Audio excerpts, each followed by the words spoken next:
رمضان مسلمانوں کے لیے اتنا ضروری کیوں ہے؟ روزے کو عربی میں صوم کہتے ہیں، جس کے معنی رک جانے کے ہیں۔ روزہ اسلام کے 5 ارکان میں سے ایک رکن ہے۔ جس طرح جسم کے لیے کھانا ضروری ہے، اسی طرح روح کے لیے روزہ ضروری ہے۔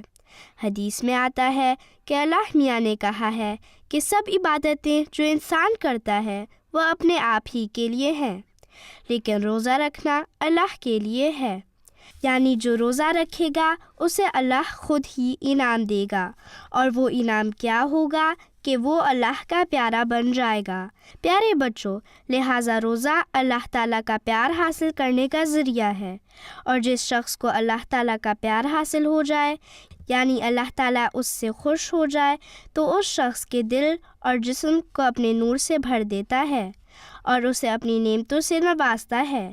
رمضان کے مہینے میں اللہ تعالیٰ نے مسلمانوں پر روزے فرض کیے ہیں، لیکن اگر کوئی شخص مسافر ہو یا بیمار ہو تو اس کے لیے حکم ہے کہ وہ روزے نہ رکھے اور رمضان کے بعد باقی روزے رکھے۔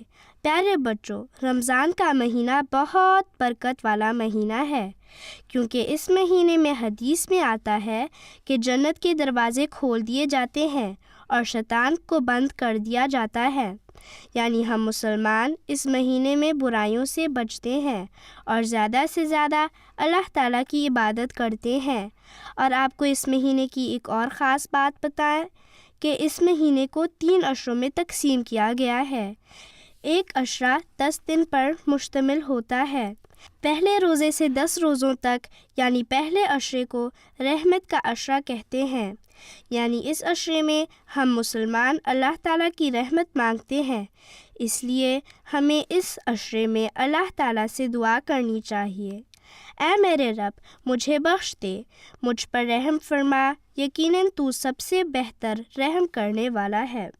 اسی طرح 11ویں روزے سے 20ویں روزے تک کے عشرے کو مغفرت کا عشرہ کہا گیا ہے۔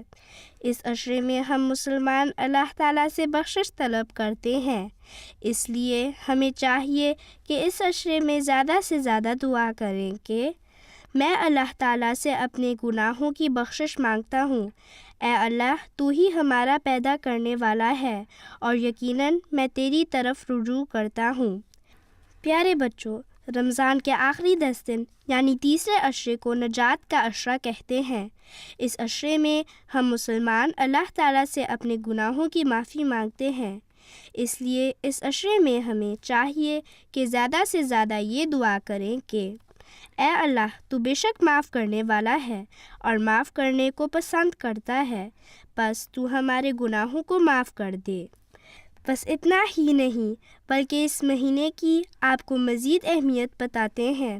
قرآن پاک بھی اسی مہینے میں نازل ہونا شروع ہوا، اور اسی مہینے میں لیلۃ القدر بھی آتی ہے، یعنی ایسی رات جس کے متعلق قرآن پاک میں آتا ہے کہ جو 1000 مہینوں سے بہتر ہے۔